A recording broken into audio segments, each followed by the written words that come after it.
কৃষ্ণ। আজকে মাঘী শুক্লপক্ষিয়া জয়া একাদশী ব্রত মাহাত্ম্য কথা শ্রবণ করুন। এটি ভবিষ্যোত্তর পুরাণে যুধিষ্ঠির শ্রীকৃষ্ণ সংবাদে বর্ণিত আছে। শ্রী গরুড় পুরাণে মাঘ মাসের শুক্লপক্ষিয়া একাদশী তিথিকে ভৌমি একাদশী নামে অভিহিত করা হয়েছে। কল্পান্তরে বিভিন্ন পুরাণে বিভিন্ন নাম দেখা যায়। পদ্মপুরাণ অনুসারে জ্যৈষ্ঠ মাসের শুক্লপক্ষিয়া একাদশীর নামই পাণ্ডবা নির্জলা বা ভীমসেনী একাদশী। যুধিষ্ঠির বললেন, হে কৃষ্ণ, আপনি কৃপা করে মাঘ মাসের শুক্লপক্ষের একাদশীর সবিস্তার বর্ণনা করুন। শ্রীকৃষ্ণ বললেন, হে মহারাজ, মাঘ মাসের শুক্লপক্ষের একাদশী জয়া নামে প্রসিদ্ধ। এই তিথি সর্বপাপ বিনাশিনী, সর্বশ্রেষ্ঠা, পবিত্রা, সর্বকাম মুক্তি প্রদায়িনী। এই ব্রতের ফলে মানুষ কখনো প্রেতত্ব প্রাপ্তি হয় না। এই একাদশীর নিম্নরূপ উপাখ্যান শোনা যায়। একসময় স্বর্গলোকে ইন্দ্র রাজত্ব করছিলেন। সেখানে অন্য দেবতারাও বেশ সুখেই ছিলেন। তারা পারিজাত পুষ্প শোভিত নন্দন কাননে অপ্সরাদের সাথে বিহার করতেন। একদিন 50 কোটি অপ্সরা নায়ক দেবরাজ ইন্দ্র স্বেচ্ছায় আনন্দ করে তাদের নৃত্য করতে বললেন।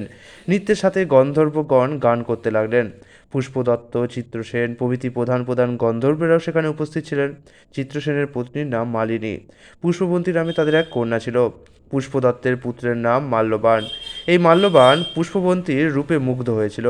পুষ্পবন্তী পুনঃ পুনঃ কটাক্ষ দ্বারা মাল্যবানকে বশীভূত করেছিল। ইন্দ্রের প্রীতিবিধানের জন্য তারা দুজনেই নৃত্যগীতের সেই সভায় যোগদান করেছিল, কিন্তু একে অপরের প্রতি আকৃষ্ট থাকায় উভয়েরই চিত্ত বিভ্রান্ত হচ্ছিল। সেখানে তারা পরস্পর কেবল দৃষ্টিবদ্ধ অবস্থায় দাঁড়িয়ে থাকলো। ফলে গানের ক্রমবিপর্যয় ঘটল।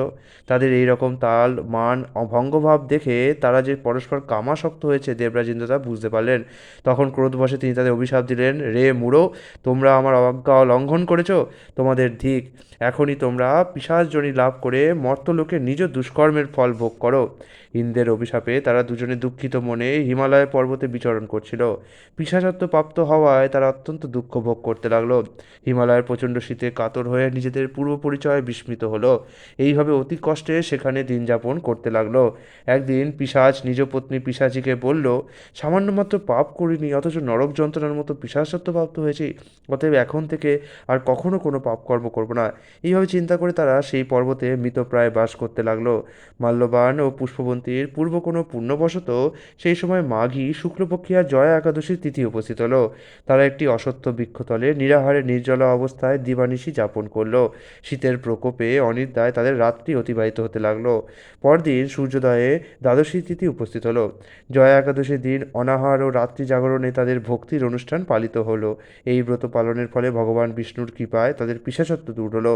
তারা দুজনেই স্বর্গে তাদের পূর্বরূপ ফিরে পেল। তারপর স্বর্গে ফিরে গিয়ে দেবরাজ তাদেরকে দেখে অত্যন্ত আশ্চর্যজনিত হলে তিনি জিজ্ঞাসা করলেন, কোন পুণ্য ফলে তোমাদের পিশাচত্ব দূর হলো? আমার অভিশাপ থেকে কে তোমাদের মুক্ত করলো? মাল্যবান বললেন, হে প্রভু, ভগবান বাসুদেবের কৃপায় জয়া একাদশী ব্রতের পূর্ণ প্রভাবে আমাদের পিশাচত্ব দূর হয়েছে। তাদের কথা শুনে দেবরাজেন্দ্র বললেন, হে মাল্যবান, তোমরা এখন থেকে আবার অমৃত পান করো। একাদশী ব্রতে যার আসক্তি এবং যারা কৃষ্ণভক্তি পরায়ণ তারা আমাদেরও পূজ্য বলে জানবে। এই দেবলোকে তুমি পুষ্পবন্তীর সাথে সুখে বাস করো। হে মহারাজ, এই জয়া ব্রত ব্রহ্মহত্যাজনিত পাপকেও বিনাশ করে। এই ব্রত পালনে সমস্ত প্রকার দানের ফল লাভ হয়। সকল যজ্ঞ ও তীর্থের পূর্ণ ফল এই একাদশী প্রভাবে আপনা হতেই লাভ হয়। অবশেষে মহানন্দে অনন্তকাল বৈকুণ্ঠ বাস হয়। এই জয়া একাদশী ব্রতকথা পাঠ ও শ্রবণে অগ্নিষ্ঠম যজ্ঞের ফল পাওয়া যায়। হরে কৃষ্ণ।